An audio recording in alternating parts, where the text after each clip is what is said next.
We are Sorted, a group of mates from London exploring the newest and best in the world of food whilst trying to have a few laughs along the way. We've got chefs, we've got normals, and a whole world of stuff for you to explore, but everything we do starts with you. Good day.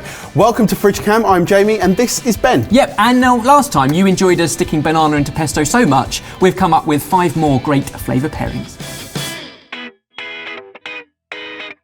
This was fascinating last time. Flavour pairings, things that we wouldn't necessarily suspect to go together or we don't usually put together. And we have got a selection of them for you today. And great, bring it on.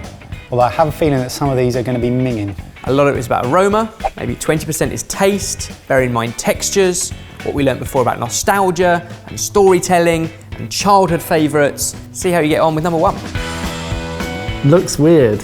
Why does it look weird? Because it looks like a coffee with lime zest on it. Well, I don't want to be too precise about this, but that is a coffee with lime zest on it. Wow, I tell you what though, right off the bat, aroma absolutely smells like it works. It is milky and limey. Cappuccino specifically, a comment that suggested that their father enjoys it, Hong Kong, but actually coffee and citrus was popular in a number of different forms. Lemonade and espresso over ice. I had a lemongrass infused latte when I was in China.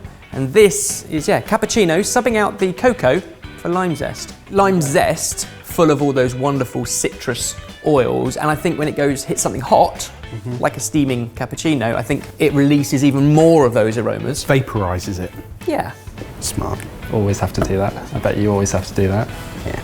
Left-handed people. This is odd in that it works because it's not vile. It's not offensive and it does work, but I'm not sure I like it enough to think it's worthwhile.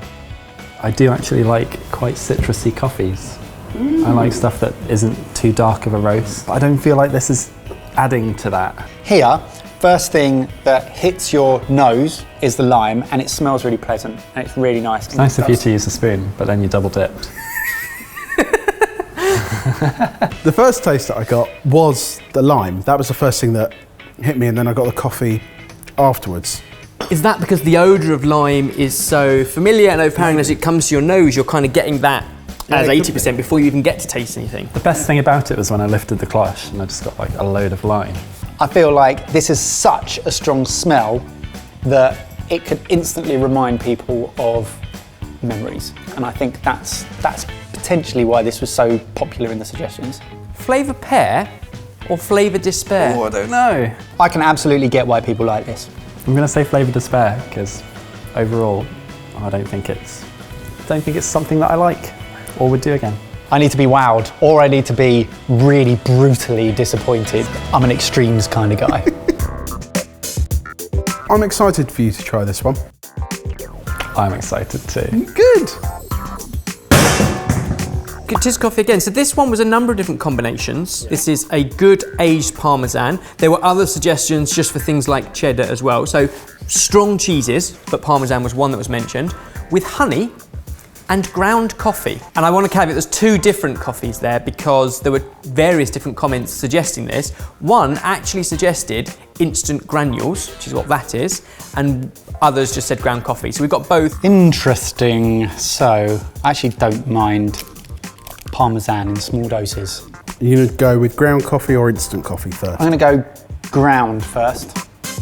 That's a strong helping. Eating ground coffee anyway is a bit bitty. But would you say that ground coffee is a positive texture? It's almost like it ticks all the boxes of having good texture because it's a bit crunchy, but it's almost so fine, it tastes like you shouldn't be eating it. Sandy. Yeah, sandy. You're dancing to it. That feels like a positive. Intrigued, and he's going back. He's going to try the other version. Oh, there's another dance going on. There we go. Oh, that's got hands I involved. remember this man puts coffee in some bizarre things. He put coffee in hummus once, and that was delicious. Yes, that's good. I like that. The really salty, nutty flavour of Parmesan, and you get the sweetness of honey, which already works, and you get a little bit of bitterness on the coffee. And this rounds it off. The instant coffee, there's no bite to it because as soon as it hits your mouth, it just dissolves. So it's almost like when you go to crunch through it, it's almost like, salty, sweet, bitter, 3 different things. I don't necessarily see how they come together in a great thing, but then texture-wise having creamy, sticky, crunchy, but then if the crunch isn't there, what's it? It feels like they all work in theory, but in practice, they don't quite hit the expectation. I really like that. A coffee bean. Still good. Still good. Hey, who's the tester here? Inside the Parmesan with a bit of honey. That makes a lot more sense. Now you've got texture. Yeah, that's better. That's it. And that is the best combination that we tried. Flavour pear or despair, James? Flavour pear. It's absolutely not a despair. And I'm going to say a flavour pear in progress. And just cleanse my palate. Good idea. Maybe keep it close. Oh no. So far, so good. Yeah? Here we go. Is this fish fingers and custard? Yes. Is this this is a Doctor Who thing? Doctor Who's Oh, favourite meal. well, that's made up. We've done this before. We made garlic bread in the shape of a Dalek. I think we did the real version, but we also made like stuff that looked like fish fingers with cake. I feel like You did that. You guys did that.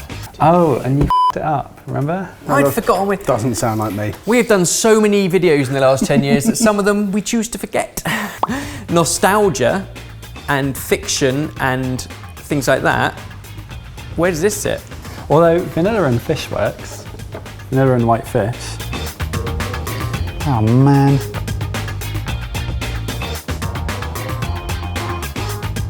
That's quite nice.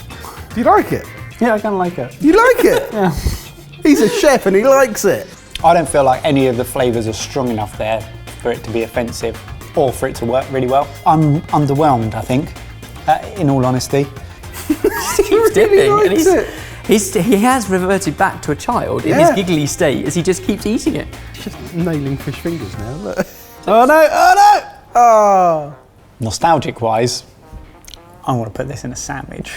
Oh yeah. You dip deep fried things in something liquidy, Mayonnaise. and therefore that the sensation texture wise is absolutely bang on because you're so familiar with it. There's now wrong with that, son. It's all right, isn't it? That's all right. Flavour pear or despair? Load of pollux or... Flavour pear. If I was going on expectation, I'd say despair because I had high hopes for a pow or a bleh. But I'm going to say flavour pear because I think, again, theoretically it works and there's nothing offensive there. I just wanted a little bit more from it. Come on, you big jerk, turn around. Is it jerk seasoning? What is that? Jerky. As with all of these suggestions, it was a comment underneath the video and or on the community tab, and it instantly caught our attention because we thought, well, that is too bizarre to ignore. You have beef jerky and some biltong. You've got a softy, chewy kind of one made from Wagyu and another one that's more classic, both fairly classically seasoned, and raspberry jam, yeah. Why are you looking at me like that? Because this is raspberry jam. It's raspberry jam, but sure. Raspberry jam. You have a point, you have a point. Instantly, texture-wise, this is the best type of jam you can get. Seedy. Seedy, delicious jam. I have preconceptions. Oh, what are your preconceptions? I'm not gonna lie, James, that's why we chose it. Yeah, I think that does work. I think that's nice. That's actually pretty good. Yeah? You get really strong sweet and then really strong umami. Sort of battling it out. Not sweet salty, sweet savoury. Okay. It's really familiar as well, but I don't really know where from. So, venison goes really, really well with fruity, like dark fruity sauces. That's just duck, so rich red meat. Rich red meat. So this is a nostalgic thing, but with our roast dinner, as I was growing up, we always used to have red currant jelly with our roast beef. And that is exactly that. Plus, we know that things like black pepper work really well with strawberries and things like that. So you're also playing off, you said there's a pepperiness there. Yeah, I would suggest trying it with the Wagyu because the Wagyu is peppery. You get an instant hit of the sweetness, and then you get, I think, the texture of the chew of the jerky, and then you're left with a bit of pepperiness. This was the one that I saw, instantly knee-jerk reaction laughed at in the comment and thought, that's hilarious, we need a curveball for this video, we'll do that one. But actually, It turns out to maybe be the best one again. really interesting. Is that another pear? Again, like as a dish, it could really work. That's another flavour pear. I feel like I've been brutally honest since the beginning of this, and that is by far the best one. Have we saved the best for last? You guys have been doing a great job. We can take very little credit, they are all community suggestions. You guys have been doing a great job. Thank you for coming. I'm going to put it out there, I think you're really going to enjoy this one. Pumpkin seed oil. It's organic, thank you. So there were lots of suggestions for vanilla ice cream and or vanilla milkshake and soft serve with fried potato variants, but it was so many that we figured it was too obvious. This one stood out as being quite interesting. And there it is, pumpkin seed oil and vanilla ice cream. I've never tried pumpkin seed oil before. That makes all of us. Yep. It tastes like a nut oil, almost sesame oilish. Do you know where you would generally use that? Is that a cooking oil? Is it a dressing oil? Having now tasted it and bought it, I think it would be delicious in so many dressings, vinaigrettes. Shall I go all in? Yeah. It smells more oily than it does creamy now. Pumpkin seed oil's good. That's weird. I can't tell whether it's embellishing the flavour or whether it's not really doing much except for the very end. Well, it reminds me of pistachio ice cream. The fattiness of pistachios, the creaminess, but also the nutty aromas.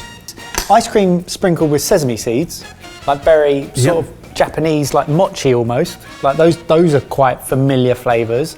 I wonder whether that will work with vanilla ice cream because nuts, oils, creaminess of ice cream and vanilla 100% work, and that's absolutely delicious. It feels like it's got more potential. I think it's super interesting. I like it as a concept where you could take it as a flavour combination, because I think you're right with the mouthfeel. I think it needs some crunch, but some toasted pumpkin seeds would be a pretty obvious addition to crunch and stuff. It probably works better on ice cream than it does in a salad. I feel like it probably would get lost in a salad, but on vanilla ice cream, it's really delicious. Interesting that it Shot it. It's subtle, but it definitely tastes of pumpkin seeds. It's a flavoured pear or flavoured despair. Absolutely 100% flavour pear.